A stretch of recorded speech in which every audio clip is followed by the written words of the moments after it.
세무대리인 없이 이의 신청이나 심사 청구를 제기하는 영세 납세자에게 세무사나 공인회계사, 변호사가 무료로 지원된다는 사실을 알고 계십니까? 국세청은 지난 3월 국선세무대리인 제도를 시행하고 영세 납세자의 권리 구제를 돕고 있는데요. 오늘 심층 취재에서는 시행 5개월을 맞은 국선세무대리인 제도에 대해 알아보겠습니다.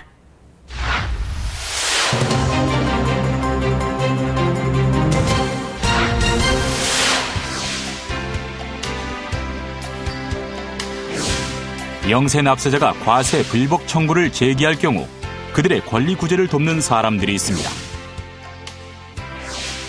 바로 국선세무대리인입니다.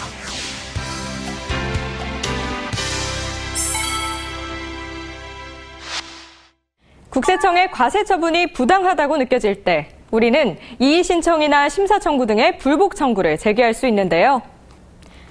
하지만 이러한 불복 청구를 세무사나 변호사 등의 세무대리인 없이 진행하기란 쉬운 일이 아닙니다. 그렇다고 영세 납세자가 세무사나 변호사 등의 세무대리인을 선임하기도 쉽지 않은데요. 그래서 시행된 제도가 국선세무대리인 제도입니다. 무보수 지식 기부로 이루어지는 국선세무대리인 활동. 하지만 전국의 세무사, 공인회계사, 변호사 등 700여 명이 국선세무대리인 모집에 지원했는데요. 국세청은 이 가운데 237명을 국선세무대리인으로 위촉했습니다. 국선세무대리인 제도는 불복 청구를 제기한 영세 납세자에게 세무대리인을 무료로 지원하는 제도로 경제적 사정으로 대리인을 선임하지 못한 소액 불복 청구 인용률, 즉 받아들여지는 비율이 상대적으로 낮아 영세 납세자에 대한 권리 구제를 강화하기 위해 국선세무대리인 제도를 추진하게 되었습니다. A씨는 2012년 근로장려금을 신청해 지급받았습니다.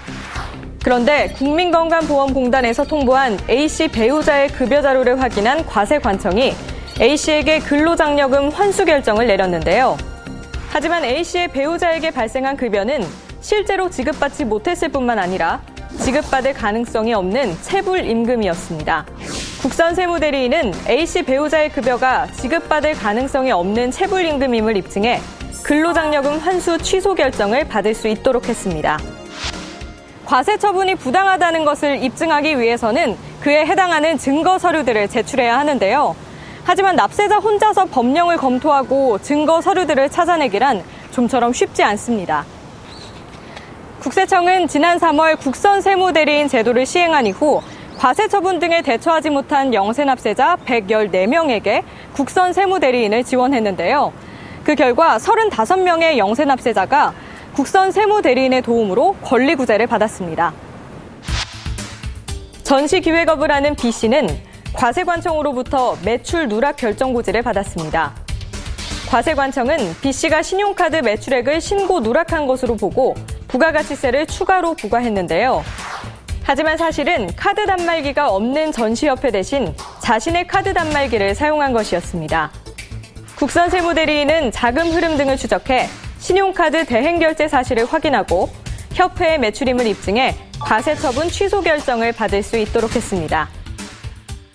세무대리인 선임 없이 청구세액 1천만 원 미만의 불복 청구를 제기하는 개인으로서 법인 납세자, 상속세, 증여세, 종합부동산세는 제외되며 납세자의 재산 수준을 고려하여 영세 납세자로 그 지원 대상을 제한하였습니다.